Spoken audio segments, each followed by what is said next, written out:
Great. Thanks, Sadia. Hi, everybody, and welcome to our Down to the Creek series. As Sadia said, brought to you by Greater Kane County Wild Ones, our Start in Your Yard initiative. Also by, thank you, the Gale Board and Library, and big thanks to the Elgin Sustainability Commission.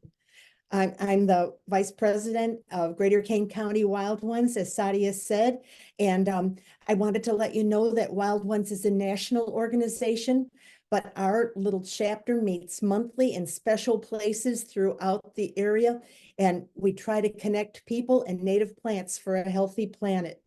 Our meetings are fun and very informative. In February, on the 29th, everybody's invited to Hickory Hills Discovery Center in St. Charles at 7 p.m. When we're going to learn all about forest bathing from our friend Allison Paul from the Conservation Foundation. You can find out about that one and all of our other meetings at greaterkanecounty.wildones.org.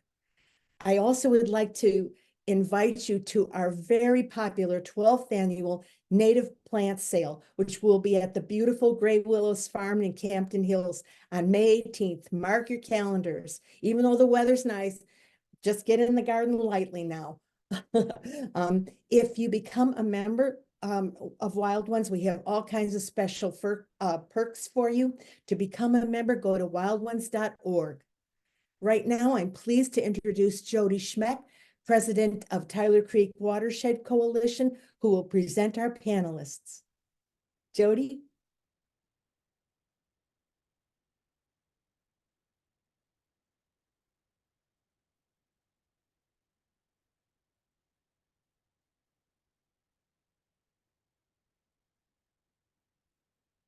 Jody, you have to unmute. So sorry. Thank you so much, Luann. I appreciate the introduction. We have three panelists tonight. The third panelist is Holly Hudson. She's a senior aquatic biologist at the Chicago Metropolitan Agency for Planning, also known as CMAP, and has more than 30 years experience in lake and watershed monitoring, planning, and management.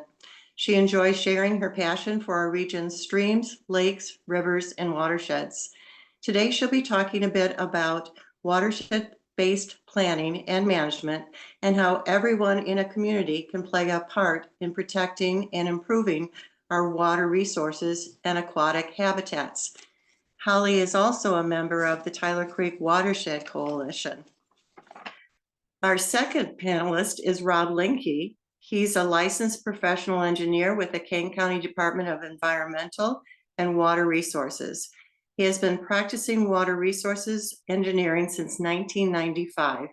Rob administers the county's Wetland Impact Permit Program, the NPDES Phase 2 Water Quality Program. He provides technical guidance to local watershed groups, conducts stormwater permit reviews, and assists residents with designing and implementing drainage projects. Rob also developed and manages the county's stormwater infrastructure mapping program, which is tonight's topic. But our first speaker, I should also mention Rob is also a member of the Tyler Creek Watershed Coalition. You're beginning to see a trend here, I bet. Our first speaker is Gary Swick. He has been an active Fox River advocate through Friends of the Fox River for over 30 years. He has been an avid paddler for 40 years and an environmental educator for 50 years. Gary visits the Fox River daily.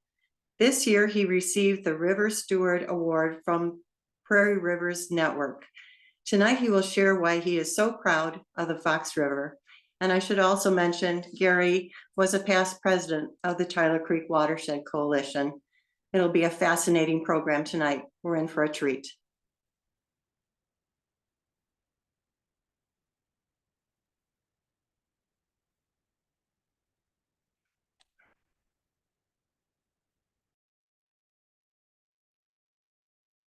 All right, can everybody see that and hear me?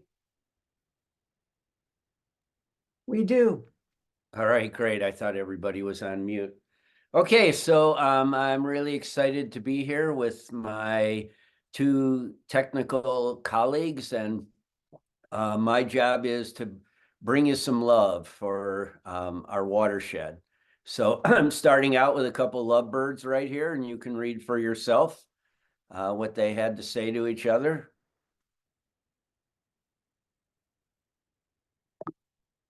Uh-oh. Uh-oh. Oh, there we go. Okay, so I do visit the Fox River nearly every day, and this is where I go. It's close to my house. It's just upstream of the library. If you're a good detective, you can probably see that it's a fall scene in the morning. But if you look down on the bottom right, you'll be able to see what it looked like maybe 3 weeks ago when it was frozen solid. So I think I better define a watershed. It's really not a widely known word, but in the water community, we use it all the time. So a watershed is a land area where water drains to a common point. So what you're seeing depicted with the red outline is the Tyler Creek watershed. So if you're a drop of water and you fall here, you're going down to Otter Creek. And if you fall here, you're going up here to Jelky Creek. So my colleague, Holly, maybe we'll pick out her watershed address. She lives down here by, oh, I lost my cursor. Sandy Creek goes into Tyler Creek, goes into the Fox River, and is part of the Fox River watershed, which occurs in 2 states. It's 200 miles long. And as the Fox River goes down, it dumps into the Illinois River, goes into the Mississippi to the Gulf of Mexico. So if you ask Holly where she lives, she might say Sandy Creek, Tyler Creek, Fox River, Illinois River, the Mississippi River. So where it all began for us was about 25,000 years ago. We had an ice age, and you can see on this map of the Midwest, dark gray is water, and the medium gray is where the glacier was. So the glacier started up north, and it made its way south, and we're right along the edge of it. And so a glacier is about the slowest moving thing you can imagine. It's a big chunk of ice. And story goes, I don't know anybody that was there 15,000 years ago, but that it was a mile high of ice. And so when it was cold, it would take moisture out of the air and add to it, like building a snowman that you roll along. You just keep picking up more snow. And as it warmed a little bit, that solid water solid water melted and ran off. So it would grow, recede. And that took about 10,000 years. And then about 12,000 years ago, it all started melting.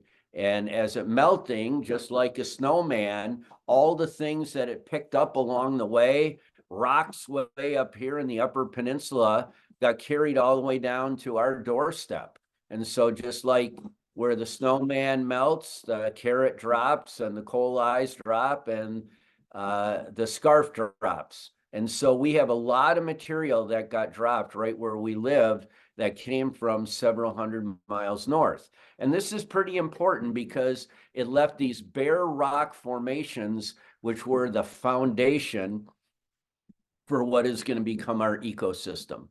A biome is defined as a large geographic area with a common climate. So if we go over here to us in Illinois, north of us is the coniferous forest biome, which is cold and dry. To the west of us, coming from the Rocky Mountains, are the grasslands. They start short and they get tall where they come into us. That would be temperate and dry. Down here, the desert, we have some desert remnants down here south of St. Louis and also Illinois Beach State Park, where we have cactuses growing. You probably guessed that. It's hot and dry.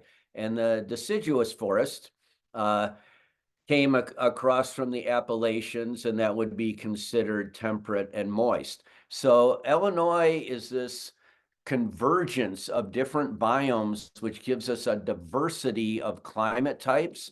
And that's why Illinois sports some really great diversity. And so if we just simplify these kind of habitats into prairies, forests, and wetlands, and I mean simplify because there's 91 habitat types in Illinois, and the majority of them exist right here in the Fox River watershed. So we have several different kinds of prairie. And if you noticed after hill prairie, it says 86%. That means in all of Illinois, all the gravel hill prairies, 86% of those exist in the Fox River watershed. That's pretty special, I would say. We got a variety of different forest types, and we are a area that has a great amount and diversity of wetlands, and mainly because of all the glacial forms that we have.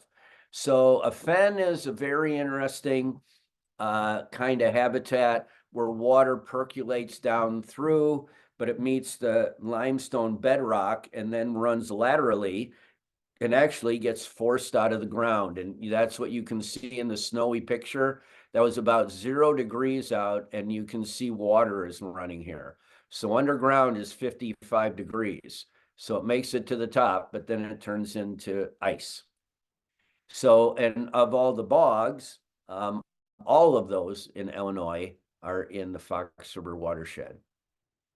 So build it and they will come. So that's the habitat that got created after a long, long period of time. And then it started being infiltrated by funguses and plants and animals. And we have some biologically significant streams in our watershed and lots of different really cool natural areas. We're really very rich in natural areas. And this is one of my very favorites. This is a freshwater mussel. Freshwater mussels are the most endangered animal group in the world. Part of it is because they can't move around, they can't run away, swim away, fly away if they don't like the habitat, if it gets polluted. So they're pretty much stuck there. And they have challenges with populating areas because they're really immobile. And the rainbow mussel, unfortunately, has been extirpated in Illinois. That means that they're no longer found in Illinois, but they still are found in the Fox River watershed in Wisconsin, but they are an endangered species there. Well, I could go on and on and on about freshwater mussels, and it's really an exciting time for us because we are going to be getting mussels restored throughout the watershed. But this is just one frame of a demonstration film that has an aquarium without mussels and one with mussels. Then they push the clock and they both start murky like the one on the left, but in about 3 hours, those 5 mussels are able to clean that tank. So they provide not just food, but really incredible ecosystem service.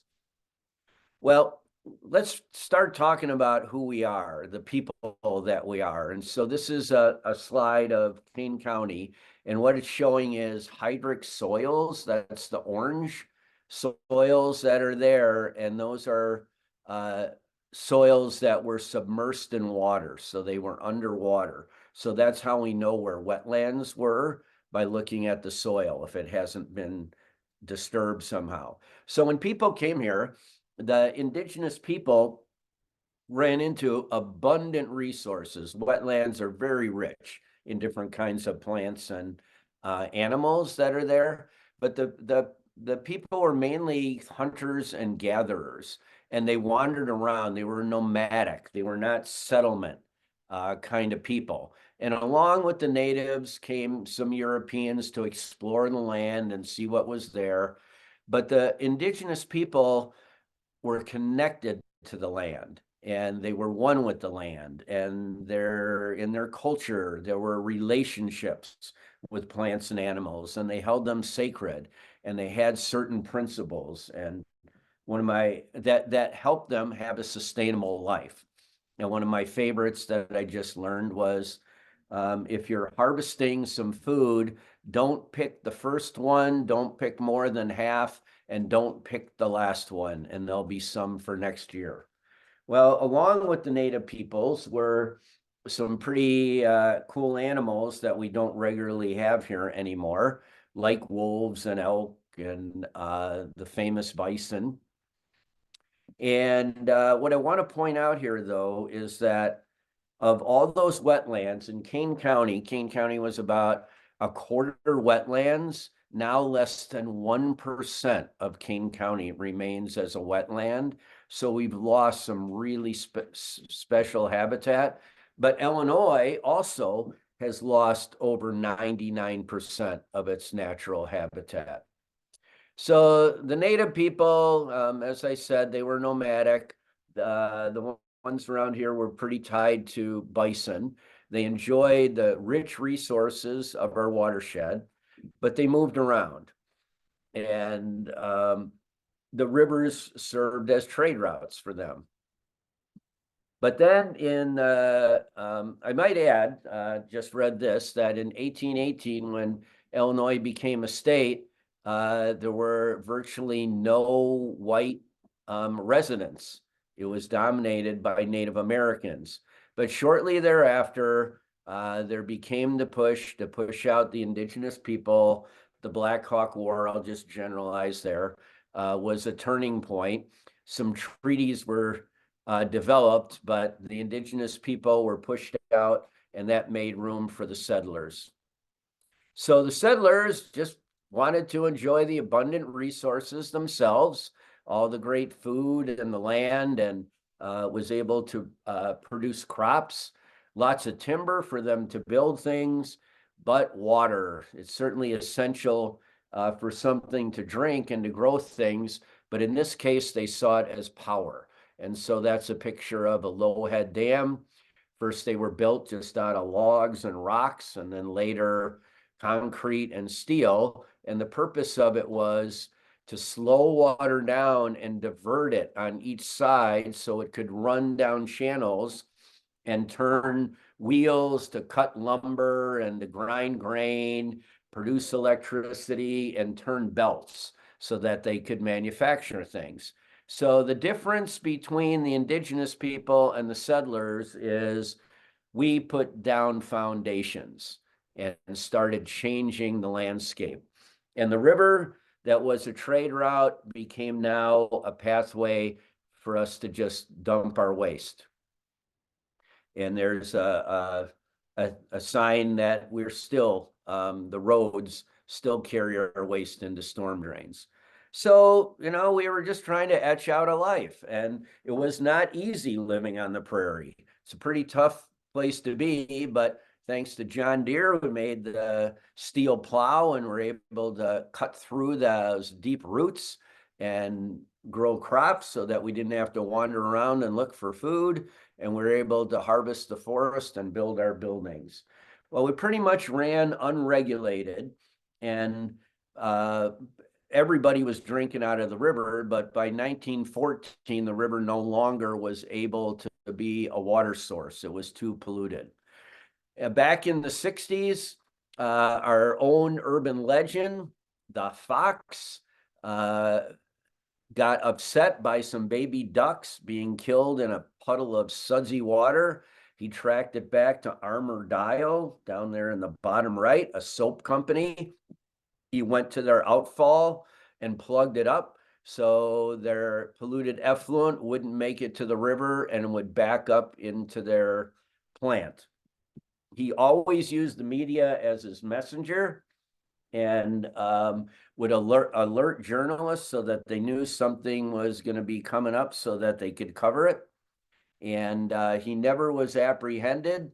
But in 1972, we got the Clean Water Act, and some people attribute the fox for helping to drive getting some legislation to protect our waterways.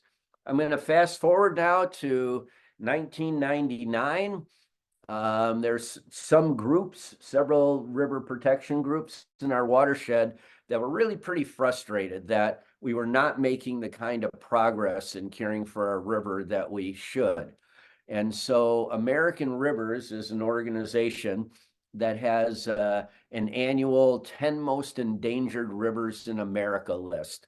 And we applied to be an endangered river. We needed some help. And so when the list came out in 1999, the Fox River was number 7. Didn't really matter what number you were, you got national attention. And what this did was it alerted the United States Environmental Protection Agency that there was trouble in the Fox River. And they went to the Illinois EPA and asked them, why aren't you reporting that you have big problems on the Fox River? 2 years later, the new report came out and the entire Fox was categorized as an impaired waterway. And this is really important. According to the Endangered Species Act, if you're a plant or an animal and your status becomes endangered, by law, by mandate, there has to be a plan to save you. Same thing with waters. So the Fox River, when it got categorized as an impaired waterway, meant that there had to be a cleanup plan. And that's where we are today. We've had 200 years of polluting the river, and we've damaged a lot of resources, and now we're creating new problems like microplastics. But I'm proud to say we've had 50 years of protection and restoration, and we're making wonderful progress. We still have challenges ahead. There's a lot of buildings, used to be residential was the threat to the land, but now it's really logistical areas, big warehouses. And if we want to order something today and get it delivered tomorrow, that's something we all are responsible for. So we have those kind of parks. We're losing prime farmland, and we're worried about what happens on the river. The Fox River works hard every day. It's drinking water for over 300,000 people. It takes sewage and stormwater downstream for its million residents, but it's a great fishery and provides a lot of recreation. Everybody I know has some love for the Fox River, and there's particular stories, and just by time, you're going to have to ask me another time, maybe in the chat, about these two stories that are here. But I want to finish up by sharing all this takes place because there are so many different groups working to protect and restore our watershed. On a federal level, the Clean Water Act controls what goes into the river. We have, I'll just read them off, the Army Corps of Engineers, the U.S. Fish and Wildlife Service, the U.S. Environmental Protection Agency, the U.S. Geological Service. All of those are working to protect the resource. We have the same on our state level. On the municipal level, we have different forms from on the county level, like Rob, on the regional level, like Holly, soil and water conservation districts. And then we have a whole group I have in under conservation foundations that just buy up property. Because if you don't own it, you can't really protect it. And so we're lucky that in the early days, a lot of land was scarfed up for forest preserves and conservation sites. But we have nonprofits, and Holly's going to talk about the value of watershed plans. So all over the place are different projects to preserve what's there. And here you're seeing a little creek that gets heavily eroded when we have rain runoff, because it's not going into the ground, it's going off driveways, rooftops, and roads. And so a restoration project would be cutting back the slope and stabilizing it. It's a real challenge for us to manage a watershed that's in 2 states, but we think like a watershed, and we have several examples. Our big event, it's our Fox River Day, links 93 municipalities, actually, 50 different events on one day. The Fox River Summit is an annual conference. It's a professional conference, but I encourage anybody to check it out. It's on March 14th in Burlington, Wisconsin. And just this year, designated a national water trail, the Fabulous Fox. now is under the U.S. Park Service.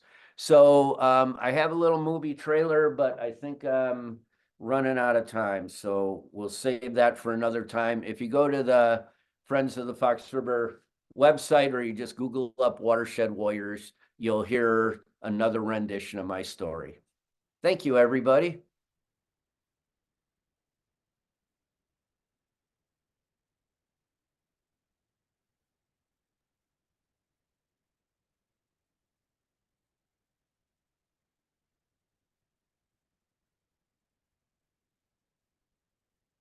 All right, Gary, we're going to transition over. Thank you for that presentation on the Fox River and all the things that are happening in the Fox River. I'm going to go ahead and share my screen here, and we're going to talk about ways that you can get to know your watershed. Okay, hopefully we're up and running there and everybody can see that. Again, my name is Rob Lincoln with the King County Department of Environmental and Water Resources. Just a quick little background about who we are and what we do. I just wanted to capture a little bit of the responsibilities that that I manage there at Environmental Water Resources. And so we handle stormwater permitting for all the developments that that Gary had talked about, but I want to qualify that. We don't do permitting for all the developments throughout the county. We only handle the ones that are in unincorporated Kane County. So there is a stormwater management ordinance that all the municipalities and everyone in the county has to abide by. They have to make sure their developments have these stormwater practices in there to control their releases to control flooding, as well as managing or mitigating water quality impacts. We handle the permitting for all of the unincorporated Kane County areas. One of the special hats that I have the privilege of wearing, however, is I administer all of the wetland mitigation permits for the entire county. So whether it's a municipality or unincorporated Kane County, if a development is in fact going to be impacting a wetland, filling it in, or discharging their stormwater into it, once they discharge more than a certain amount, they have to actually get a permit from the county. And that almost always requires some type of mitigation. So they have to do something to mitigate those impacts by credits in a wetland bank, or they have to do on-site restoration, things like that. I coordinate the local drainage projects with the road districts and with unincorporated subdivisions through some grant funding that we have available to the county, as well as oversee a series of special projects. One of those projects is one that we just kicked off here last month, and that is restoration of Geneva Creek at the very downstream end in downtown Geneva, just south of the railroad station. That's a project that I'll be overseeing. Quick pitch there, if you're interested in doing cutting down brush and invasive species. We just had our first work day last Saturday, and we got our next work day coming up the Saturday after this. Chance for anybody in the general public to participate. Go out and cut down some buckthorn and box elder, or buckthorn and honeysuckle with the Forest Reserve District volunteer program. So we had a good time with that. As was mentioned earlier, I also do provide a technical consult to all of the watershed groups in the county if they are interested in that. And that's one of the things I'm going to talk about tonight, as far as some of the tools that we have available. And the tools that we're going to talk about tonight largely were born out of this last bullet point, which is I was also tasked with coordinating the county's MPDS / MS4 permit. And so just to touch base on that real quick, because those are the two things that kind of tie into why we're talking about watershed tools. So the county has, as do all of the larger municipalities in Kane County, they have what's called an MPDS permit with the Illinois EPA. And you can see the definitions of those on the screen. That's a national program. The National Pollutant Discharge Elimination System is really targeting, it was originally set up in 1987, and it was targeting the large municipalities greater than 500,000 people, as well as industrial dischargers. But then in the early 2000s, I want to say 2003, they set up what's called the Phase 2 MPDS Phase 2 program. And that basically ratcheted things down, or brought in all of these smaller communities, the county, and all the smaller municipalities, in that they are going to have to control or pay attention to the non-stormwater discharges that are going into their rivers and streams. And that program really has 6 components, or it's organized in 6 components. So there's the public education and outreach, which is in part what we're doing here tonight.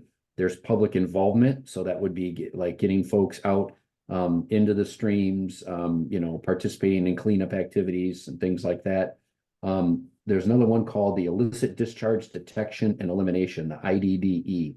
And that has to do with setting up a system by which we can track and inspect to make sure that if there are any illegal discharges, and again, that could be anything from somebody dumping a chemical, paints or things like that down a storm drain, or having an illicit connection. For example, if they have a cross connection with their septic system or sanitary sewer, something like that. And so that's a program, or that's part of the program that we need to make sure that we're inspecting those things and staying on top of that. And that can be a challenge when you have a large area like we do. Kane County is 524 square miles, and we only have 3 people in our department that are engineers that can go out and take a look at those things.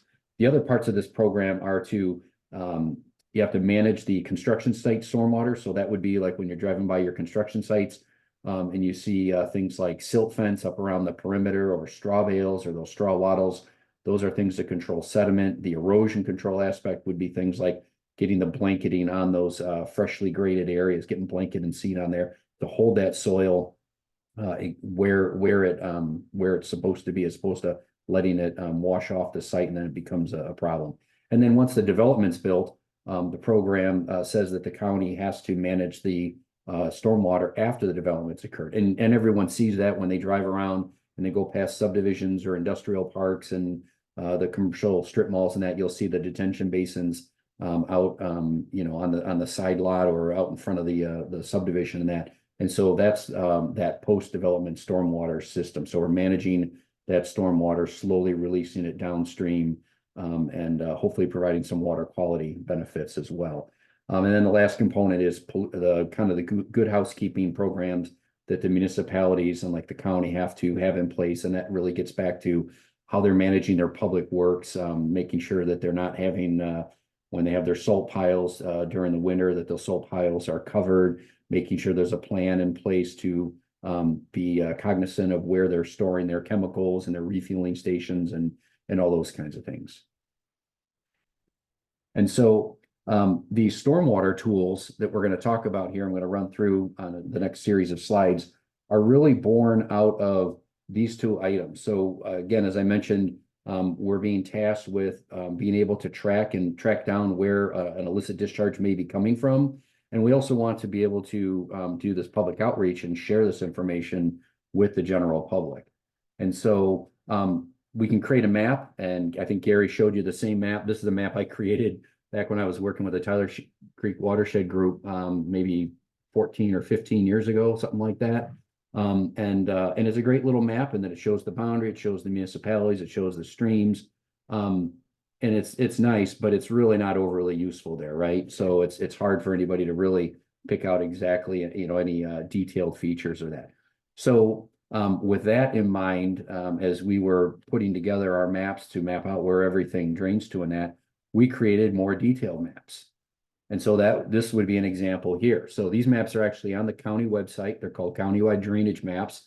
This is something that I started setting up a couple of years ago after we had really started collecting a lot of data. And as you can see, if you zoom into it, it can be very useful in that it shows flow paths and storm sewers and areas that could flood, shaded with the blue and the green and that.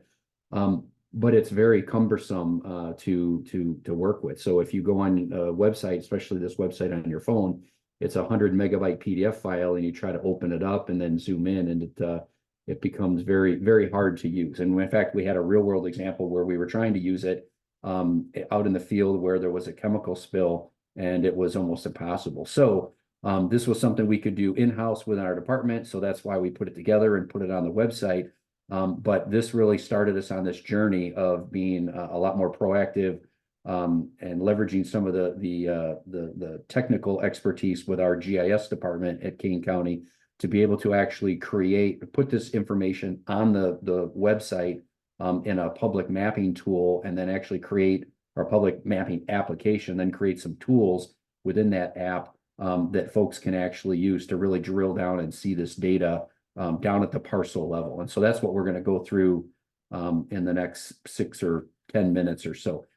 There is a handout that will be emailed out to everybody, so you don't have to write down any of these things or try to remember any of this as I run through these screen captures on this slideshow. From this point forward, I think all of these slides are actually included in the user's guide. It's kind of a quick little user's guide to show you how to actually access this information. But you can go to the county website, you click on maps, and then all of the good stuff is tucked away in this Kane GIS4 viewer that I've highlighted here. When you engage that, it'll open up a map that'll look just like this.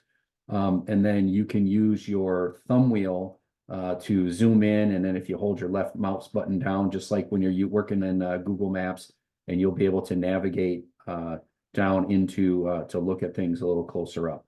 I usually tell everybody go in that upper left-hand corner and you can turn on aerial photos. There's a whole series of aerial photos. I want to say going back at least 5 or 8 years. So you can see kind of how the landscape has changed.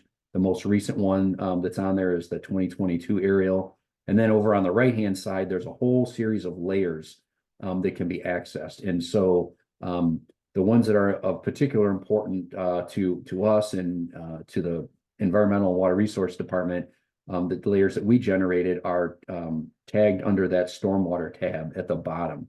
And so you'll go down there, you'll click on that, and then that opens up a whole series of other layers that you can access there. And you can see that as I move forward here, you can see that we have streams highlighted there, storm sewers show up as those black lines, drain tiles, there aren't any on this actual screen capture, but whenever we get any maps in that show any of the agricultural drain tiles out in the farm fields, I put those into the map. So those will show up. And then as well as the detention basins, you can see all those blue polygons there.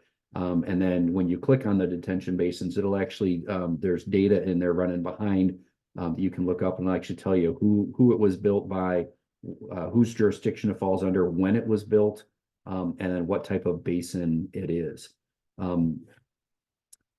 And then the next thing that I want to show you is we highlight there underneath the drain tiles, we highlight the flow paths. And so we did a lot of GIS processing with topographic data called LiDAR data, and we created this digital elevation model. And from that, we were able to do some geoprocessing to basically what those blue lines show you is if you can imagine rain falling on the ground surface, if we could put a blue dye on it, the start of each one of those lines represents whenever there's 1/10 of an acre of area that drains to that point, that's where those blue lines start. And so this becomes a really powerful visual tool to be able to see how water moves across the landscape, rather than having to turn on like topographic contour lines, which as an engineer, we can see those, we understand exactly what they mean and can kind of decipher details off there. But if you're not used to reading contour maps, this becomes a really nice visual aid in lieu of that. And so the next thing that I want to show you on this is we have what's called a potential flood inundation layer. And so when you turn this on, you'll see all these areas light up in blue and green all across the county landscape. And all this really shows is this depicts what would happen if the entire area and any kind of depression, or if there's any kind of a blockage in the landscape, like for example, in this drawing or on this image, you have the Chicago Northwestern or UP railroad tracks that run from east to west there across the bottom of the screen. This is down in Geneva. Geneva and Randall Road is over there on the left. And all this is showing is how deep the water could get if that culvert that goes underneath the railroad tracks was inoperable and we had, you know, some huge storm, potentially a storm beyond anything we've ever had. So it doesn't mean that this is how deep the water would definitely get, but it just gives us a visual depiction. And this becomes really useful as you look around the county and you can look at roadway intersections in subdivisions and that, and you can see like if the storm sewer inlets, if they aren't being properly maintained, if people aren't clearing the leaves off them, and we had some kind of extreme event, it would show you how deep that water would get before it would spill over and then continue to flow overland and downstream. And again, just a little disclaimer on the left there, this is really showing a worst case, like kind of an Armageddon type end of the world situation, as far as like kind of if the maximum rainfall were to occur. So this is a little different than a floodplain map that shows what happens under a 100-year or 1% chance storm that would cause flooding along our rivers and streams. And so we use this to get an idea of where we might have urban flooding.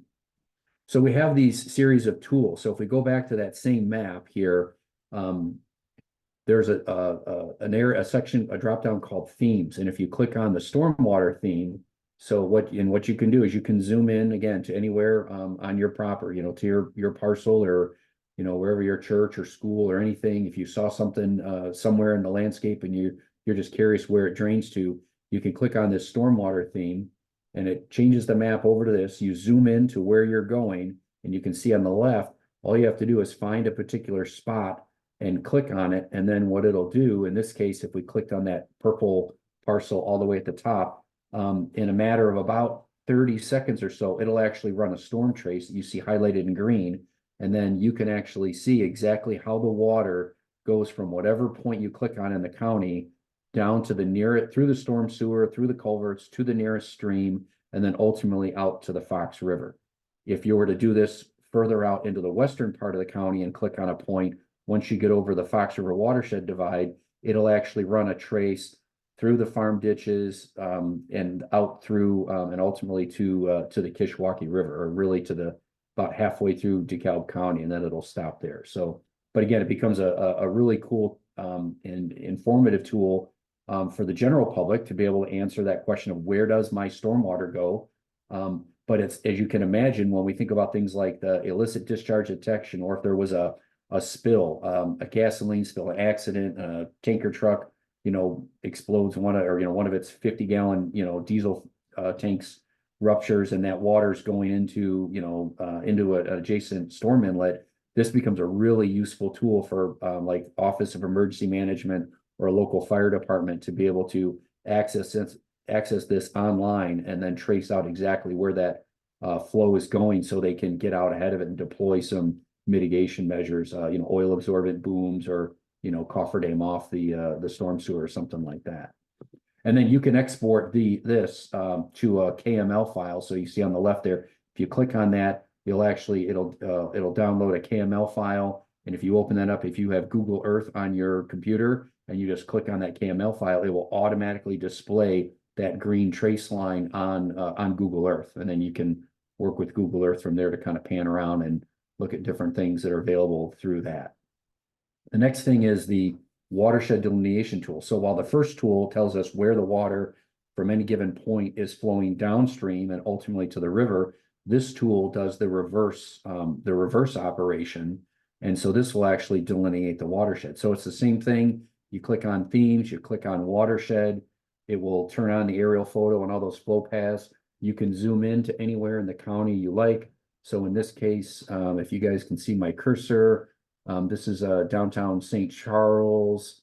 And so this is 7th Avenue Creek shown in blue line here. So we're going to go down here and we're going to delineate the watershed down there. So you would just use your thumb wheel, get down to that area, and then you would click on that point. So you would just click on the blue line right here, and it'll run for, in this case, I think it ran for about 2 minutes or so. And then it spits out this drainage area. So it shows you the entire drainage area of what's coming down to this point here. And you can see the areas displayed here. It's almost 2,000 acres that drains to that point. So this becomes really useful for engineers and planners as you're trying to get an idea of what's actually draining to my property or to my project site, and so on and so forth. And then again, you can click on export to KML or shapefile. Shapefiles are what the engineers use and the planners. It's a GIS format, but the KML again is something that Google Earth can recognize. So in this case, I just clicked on that, downloaded it, and it popped up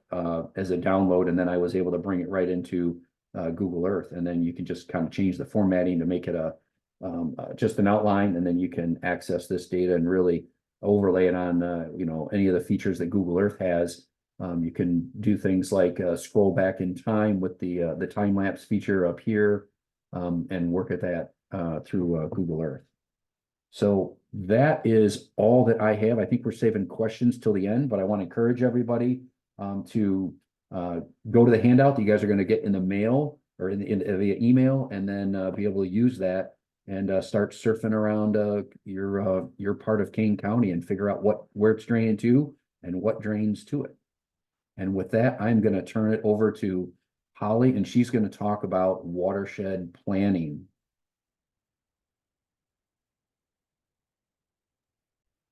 Thanks, Rob.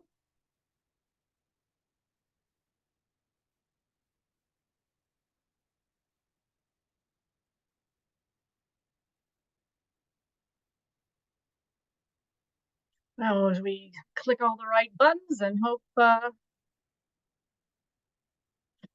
it all works out. So good evening, everyone. Just wanted to say, hey again, I'm Holly Hudson with the Chicago Metropolitan Agency for Planning. And, you know, as an aquatic biologist, I've been mucking about our region's lakes, streams, and watersheds for more than 30 years. And I'm just so happy to be here. Really love to share what I've learned and how we can all help with everyone who lives, works, plays, and learns here in our watersheds. A little bit about who is CMAP. So CMAP is Chicago Metropolitan Agency for Planning. We are the regional comprehensive planning agency for the 7-county northeastern Illinois area, doing transportation planning, water supply planning, land use planning, like collaborating with all our, over 8 million people with over 284 municipalities and 7 counties. So lots of folks to collaborate and facilitate and work with for a shared vision. So I'm going to touch a little bit. Well, we've heard a lot about what is a watershed, why do they matter, really focusing on watershed-based planning, what goes into a plan and what comes out, and some ideas that we can all do to help make our watersheds healthier. So again, Gary covered very well what a watershed is. You saw with Rob's delineation tool how you can delineate that area. What might be helpful too is just kind of, for some folks, is thinking about a watershed like a leaf. That outer boundary of the leaf is that drainage divide, and the veins really are kind of maybe the streams and creeks, and then there can be many sub-watersheds, sub-basins that make up a large river basin, for example. So just another way to think about and visualize a watershed. Why did watersheds matter? Well, it's like, what do we do on the land makes an impact. So all our human activities. And so we really have to work together across a watershed, because a watershed's boundary does not follow municipal or county or state lines. Usually there's multiple communities within a river or a major tributary's watershed, as we saw in some of the, Tyler Creek watershed picture, which is going to come up here again. So we all have a part. We all have to work together. We consider that larger spatial scale, and while doing things that we each can do on our own properties too. So here we are again, our Tyler Creek watershed. So we can think of the watershed as a planning framework. Often we work on watershed plans on a scale of maybe 15 to 60 square miles. That might be 1 or 2 Huck 12. So this is called hydrologic unit code. Those are watersheds. So the U.S. Geological Survey has delineated watersheds across the U.S. at different scales. And the more numbers that are in your watershed code, like 12 numbers, the more numbers, the smaller the watershed. And so this Huck 12 is one of those units that we often do watershed planning around. Again, a reasonable size to work with. Watershed-based planning, you're just across northeastern Illinois. I guess we're trying to paint the region, right, with watershed plans. Not just the region, but the state, the U.S. Again, having this framework for a plan to work together. So everyone can look for opportunities to participate in planning.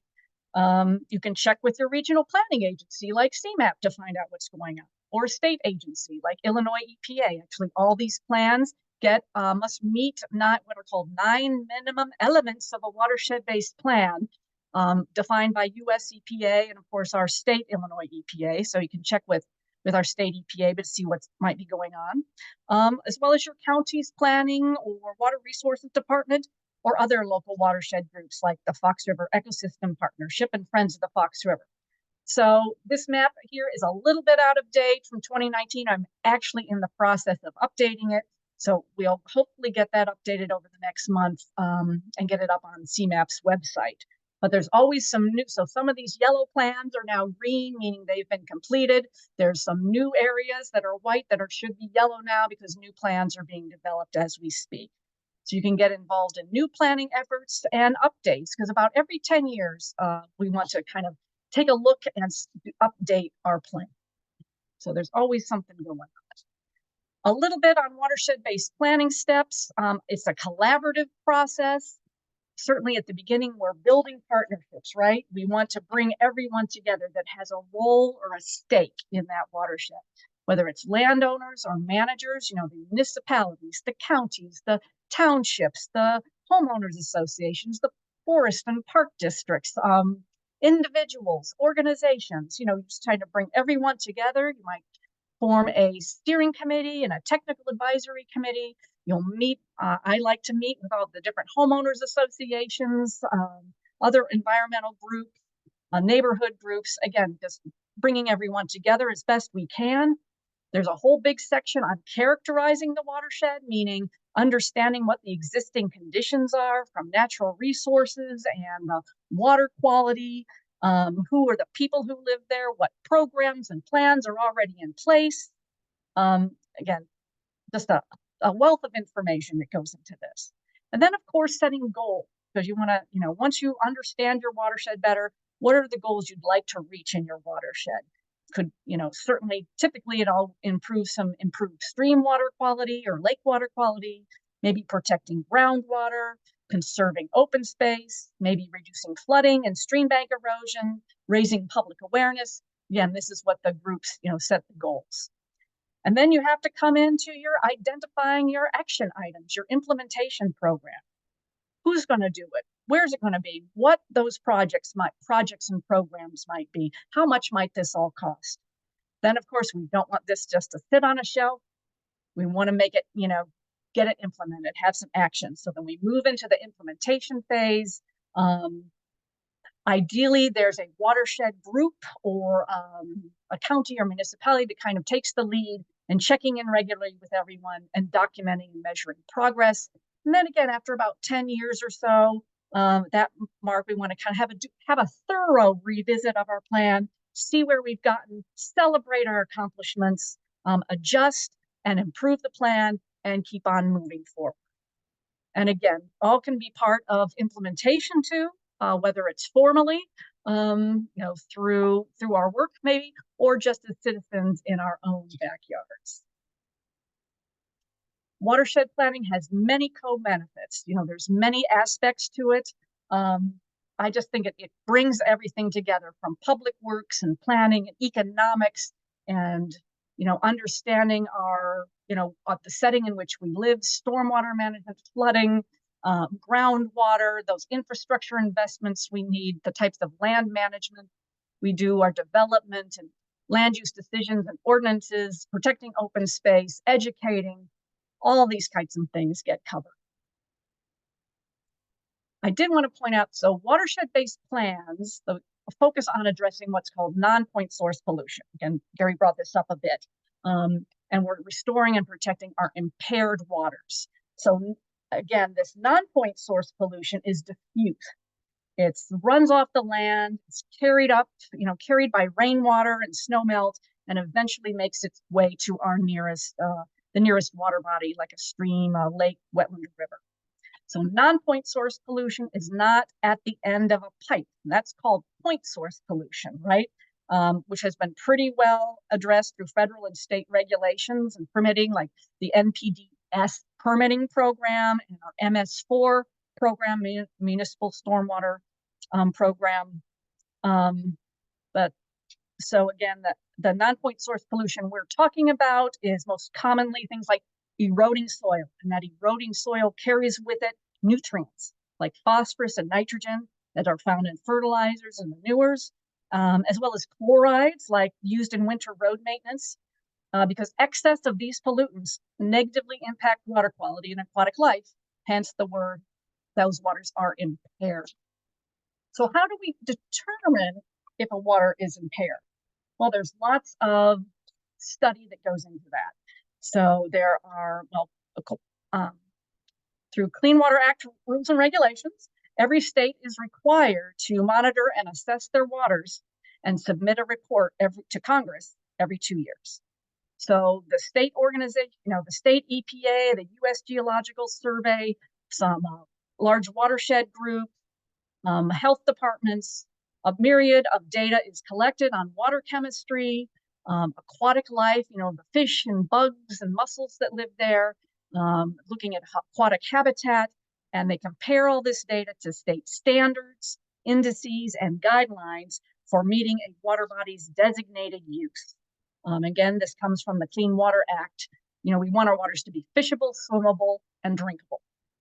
So if a water body is not meeting its designated use, like aquatic life use or primary contacts or swimming use or water supply use or fish consumption, it gets on the impaired waters list. And that is called the 303D list. And that's another section of the Clean Water Act, 303D. And so Illinois, again, like every state has to report their findings. The Illinois has, you can look it up in this hard copy of a PDF from their website. Just this year, EPA has come up with a web application that you can look up the data. But I'd like to point out, I think a really great interactive website is US EPA's How's My Waterway web application. It has much more information, very interactive. And just if you go, just can Google How's My Waterway, it'll come up to this. Again, it'll have so much information here. You can just input, let's see. Whoops. So here I've input a zip code, or you can, put in a name of a town. Here I put, Campton Hills or St. Charles area. This happens to be the Mill Creek watershed in Kane County.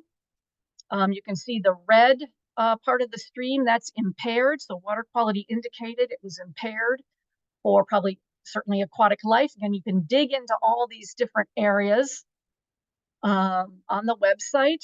This purple part of the stream means they don't have enough data. We don't know the condition. We can't assess it. But you can even see outside here some of the green this part of Otter Creek is green.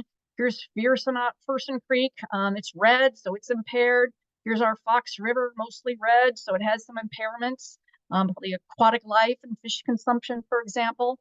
So unfortunately, don't have a time for a demo today, but I encourage you to go in there and poke around. Again, it's just full of great information about our water bodies.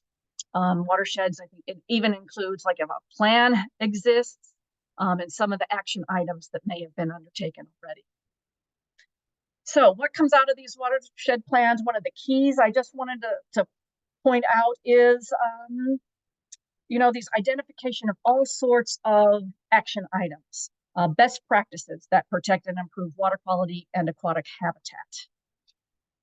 So it's an opportunity for developing planning or, recommending planning and policy and programming action items, such as updating local plans and ordinances with best practices, coordinating efforts for like bike trails and public transportation. Again, thinking about, if we reduce our automobile footprint, that also benefits water quality and our quality of life.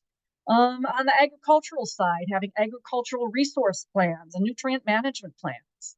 Maybe on the policy side, that a municipality and counties incorporate green stormwater infrastructure into their capital improvement plans. Or when it comes to programming, coordinating efforts among municipalities and other groups to leverage existing and develop new programs to educate and involve watershed residents. Or coordinating efforts to manage invasive species across the county, or setting up a municipal or countywide stream debris removal program, for example. When it comes to public information, education, and outreach recommendations and opportunities, there's so many. If there's not already a watershed coalition you can get involved in, form one. Engage with your local officials, talk with your neighbors and your homeowners association. Signage is a great way, whether it's a detail about a native plant garden or it's just a sign that identifies a stream as, you know, folks drive on the bridge over the creek. So many opportunities for having classrooms in the creek, whether it's formal during the school year or, you know, summer camp. Cleanups, you know, folks may just, you know, get people out just once a year, and they're, you know, that's great. And just you know, all sorts of workshops, including smart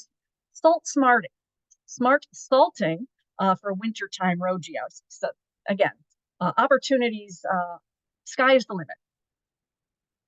And then there's all those on the ground kind of construction type projects that are identified in these plans. This is just a couple maps from a couple recent watershed plans.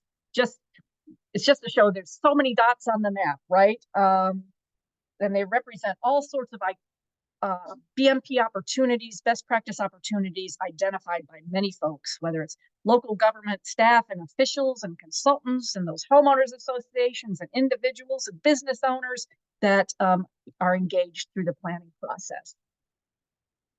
These are linked to tables in these plans, you know, that go into more detail about the exact type of BMP, how big it is, how much it might cost, as well as its pollutant load reduction, again, because again, we're trying to reduce that non-point source pollution runoff contribution to our downstream creeks and rivers.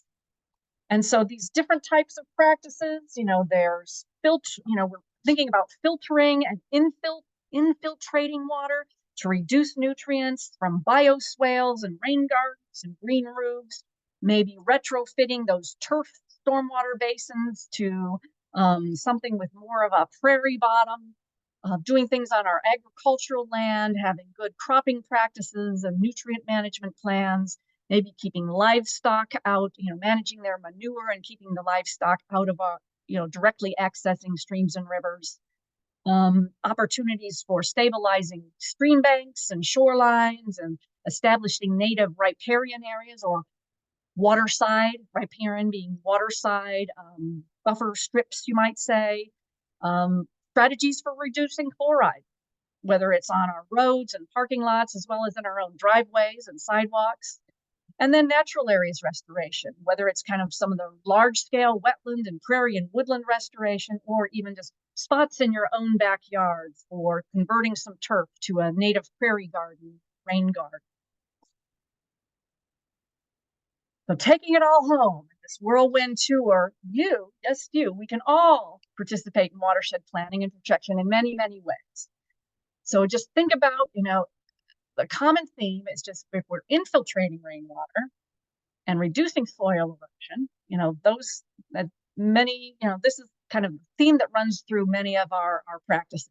And by doing that, we can reduce our non-point source pollution runoff and improve the water quality for aquatic life and, of course, all of us. And we can all even start in our own yard or neighborhood, and then certainly invite you to join us next month for the third in this series, March 19th, same time, 7 p.m., where we can all learn more about what I can do at home. So I wanted to thank everybody tonight, and I think we'll be able to move on to some answering some questions. Thank you, Holly and Gary and Rob. And yes, let's take a look at what's in the Q&A.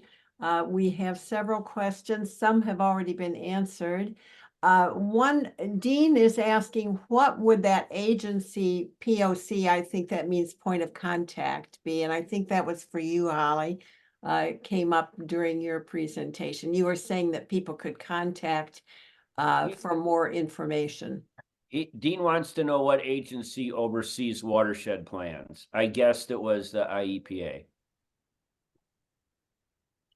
Yeah, I'd say generally in the state of Illinois, Illinois EPA is the kind of, overseer of watershed-based plans. They also provide some grant funds that can help develop watershed plans, though. Folks can do watershed plans on your own, so to speak, as long as you meet those 9 minimum elements.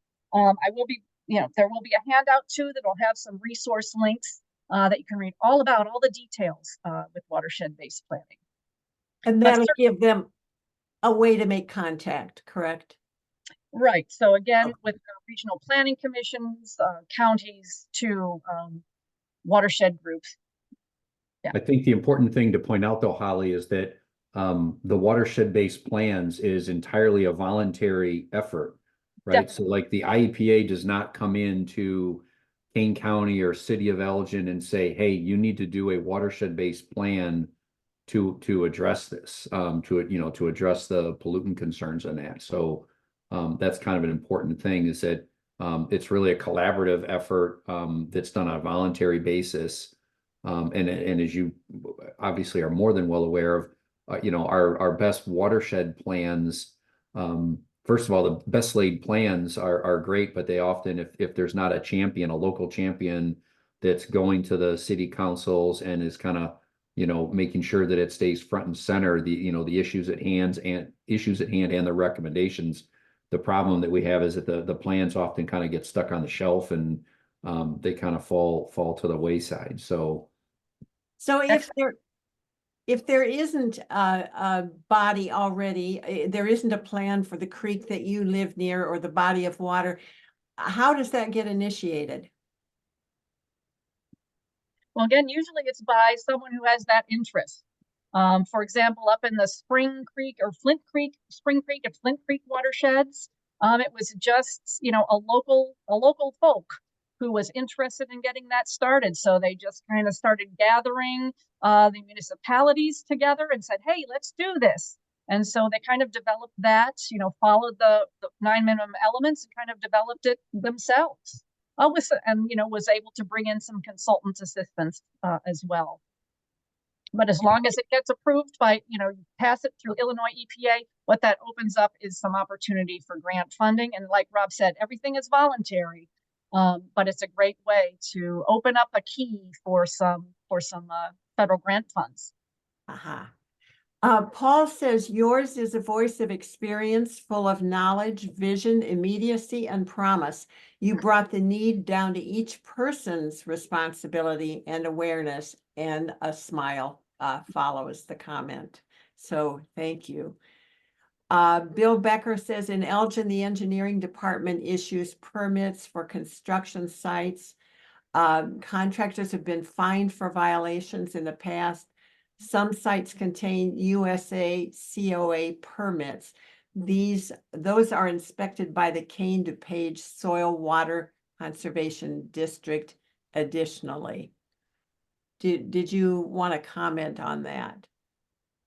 Well, I guess I'll add a comment to that.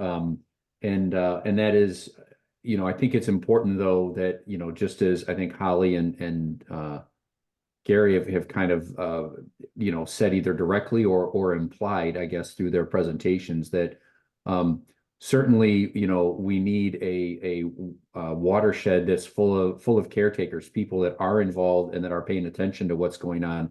I can tell you that there isn't a municipality out there, or when I say municipality, I'm speaking about Kane County itself too, that we can't cover and inspect and see everything to make sure that it's all being done in full compliance all the time.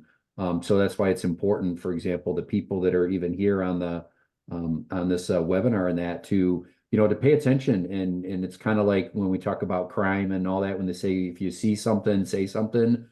It's important to not just assume that if you drive by a site and you see a silt fence that's flapping in the wind and you can see the evidence of the muddy runoff that's kind of spewed out onto the driveway apron and is running down the gutter and all that, call the city and let them know, because they may not know about it. Just like in Kane County, as I think I mentioned, there's only 3 engineers that are responsible for 315 or 313 square miles that is the unincorporated part of Kane County.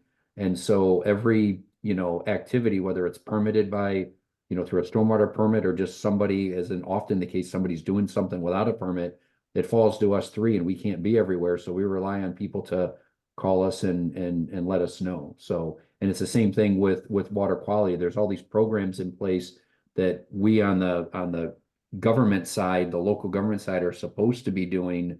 But frankly, our resources are spread very thin. And so It usually, it's important, I guess, to stay plugged in and to ask those questions and to bring those things up. And again, as Holly mentioned, getting involved, having a watershed plan is a great way to be able to kind of hold the local government and local officials accountable to really protecting the water quality and therefore the environment, the ecology and that of our local streams and the Fox River itself.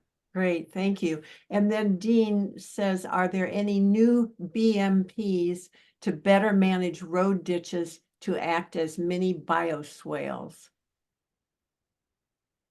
I'm thinking that's to you, Holly, because you were talking about BMPs. Well, I might punt that one over to Rob Oh, as okay. the engineer. Yeah, I mean that's that is an interesting question there. I think one of the challenges we have with best management practices is that there needs to be an ongoing maintenance. So if you think about it, this is why in large part when we look at like our rural cross sections, our roads with the ditches and that, why we see that they're in almost all cases they're just mowed turf grass, right? Because that's a really easy thing for somebody with not a lot of knowledge to be able to go out and maintain. They get on a mower and they mow it and all that. And but we also know too that that's not really good for water quality because it doesn't really slow the water down. It doesn't provide much infiltration or filtration of the particulate matter that's coming off of the stormwater runoff. So we would like to see those things use like a bioengineered approach where we're using vegetation and a soil matrix to filter that water out. But the problem with that is there's an initial cost up front, but then it's that long term, who's going to maintain it. And that's one of the challenges we have with a lot of our BMPs. And quite frankly, with all of this is one of the things that motivates me on the county side while we're trying to put this information out and make this available to the public so that they're aware of what's out there, where things drain to, how it's draining, where are these BMPs so that they can go out and see those. And again, they can ask those questions because ultimately it really does come down to the local level. It is your municipal public works, your the city engineer, county water resource department, the county highway department, and things like that. The Army Corps and the Illinois EPA and the IDNR, they don't really get too involved in those things unless there's some kind of a significant violation or that kind of thing. Linda Robertson is asking, is there any chance, and this will be the last question, is there any chance that we could encourage homeowners to utilize clover instead of chemical fertilizers? And before I ask anyone there to answer that, come back next month on March 19th. Jessica Mino is going to be talking about what we can do at home. But on a broader basis, Holly or Rob or Gary, response to what we might be doing to encourage them.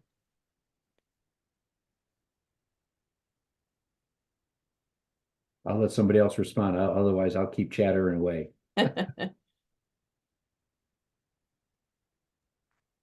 Listen, go ahead, Gary.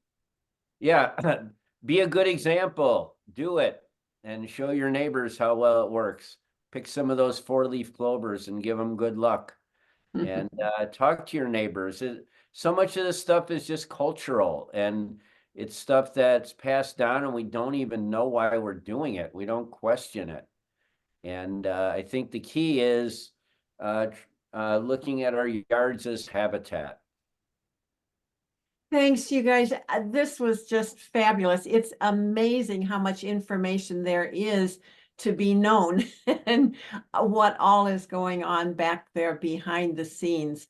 So thank you so much. We have comments here about how much people enjoyed the presentation. We surely appreciate your time, your knowledge, your expertise, and your ability to communicate ideas to our audience. So audience, come back next month on the 19th. You can get on Start in Your Yard or the library sites to register for the March 19th presentation. And Laura closes us out. That was great. Thank you. Good night, everyone.